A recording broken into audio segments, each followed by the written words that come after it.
Hi! In front of me is Samsung Galaxy A03 and today I would like to show you where you can find Rosemary Font on this device. You need to begin by opening Devices Settings and scrolling down just a bit. Following that, click on Display. Now choose font size and style.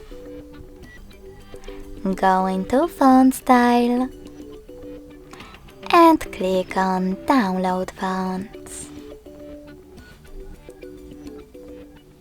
Lastly, tap on the Rosemary one.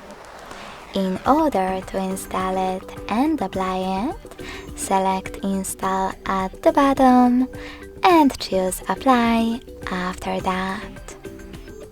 Thanks so much for watching. If you enjoyed this video, leave a like, comment and subscribe.